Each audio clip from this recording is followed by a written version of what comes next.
Hey guys, this week we are going to continue nonfiction, but we are going to start looking into the different types of nonfiction text structure. And when we're talking about text structure, we're talking about the way an author chose to set up different types of nonfiction text.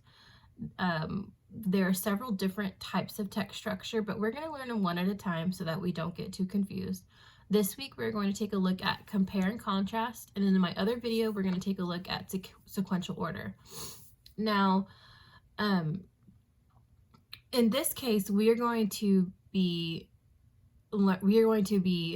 comparing two different types of text. And that's another thing that we can do with nonfiction.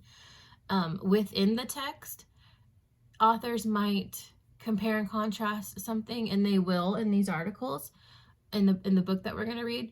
But another strategy that we can use to really understand what we're reading is to compare and contrast two different topics. And so we're going to do that using two different texts over the same topic. So for your lesson this week in compare and contrast, we're going to look at this book that Miss Milko sent you. You should have gotten a copy. If you did not get your copy in the mail, you need to contact me right away. But I've also linked the really fun read aloud from Storytime with Ryan and Craig in the assignment so that you'll be able to still complete this assignment. So we're going to be looking at The Very Impatient Caterpillar, and we're also going to be looking at this article from Wonderopolis about what goes on inside a cocoon. Okay, Wonderopolis is a really cool website that if you want to ever wonder about anything, they have a lot of different articles. They're really great. I don't know if you can see this in the video, but some of these words are underlined. If you read it on the website, you can click on those underlined words and it gives you a definition of the word. So it's like a built-in glossary here. So that's what we're going to do. And to compare these two things, we will be using a Venn diagram. Now, if you do not have a printer, I think most of us don't have a printer, and that's okay. What you can simply do is grab any piece of blank paper, could be notebook paper, construction paper, whatever kind of paper you need, and then you can just make your own Venn diagram. It does not have to be anything fancy. I just need to be able to read it when you're done. So we're going to have our two circles. A Venn diagram is a organizer that records things that are different, but how they're also the same. I'm actually going to redraw this real quick so that my area in the middle is a little bigger because I still need to write there. So I'm going to go ahead and make these circles a lot bigger and make sure that I have some room over there. All right, so this is what you're going to do if you're doing it yourself at home, which most of us will be, and that's totally fine. So I'm going to just set this off to the side over here because this paper does explain things a little better.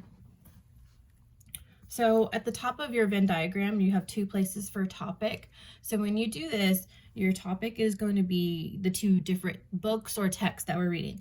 So on the top of this one, I'm going to write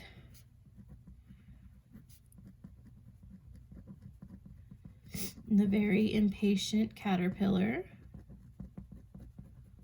And then over here, I'm going to I'm not going to write the whole title of the article because it's really long, so I'm just going to write Cocoon article. Okay? I am not going to read the entire book in this video, and I'm not going to read the entire article in this video. That is something that is your responsibility to do. So either have your parents read it to you, you read it to your parents, you read it to your little sister, your little brother, your cat, your dog.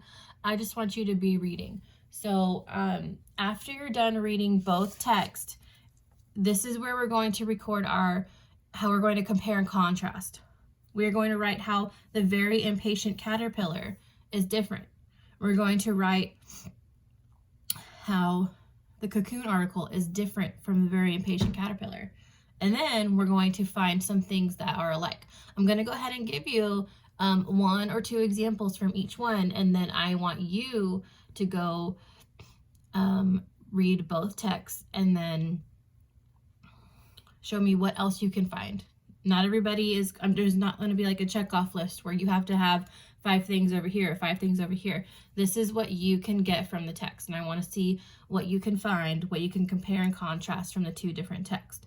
So right off the bat, just looking at these 2 types of text, I can tell that one has illustrations and one has photographs. So that is one way that they are different. So that's what I'm going to record first. So the very impatient caterpillar has illustrations, and the cocoon article has photographs. One way that they are the same is they both talk about caterpillars. Okay, so because it's in this middle section, that means that both pieces of text are the same right here. This is what they have in common.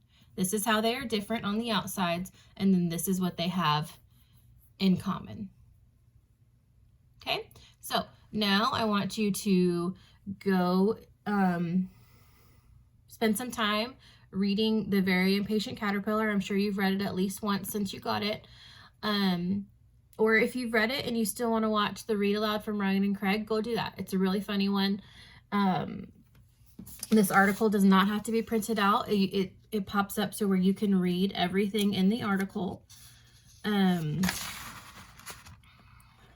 it's really not that long. The article really stops right here. So you don't have to read all the rest of that stuff. So let me know if you have any questions. Teachers have changed their Google Meet time this week. All of us are going to be on at the same time, and that's going to be at 10 and again at 2 in the afternoon. So please come join us if you have any questions, if you need any clarification on directions, if you need help on an assignment, if you want to check for missing work, just come ask us some questions. We would love to see you. Bye.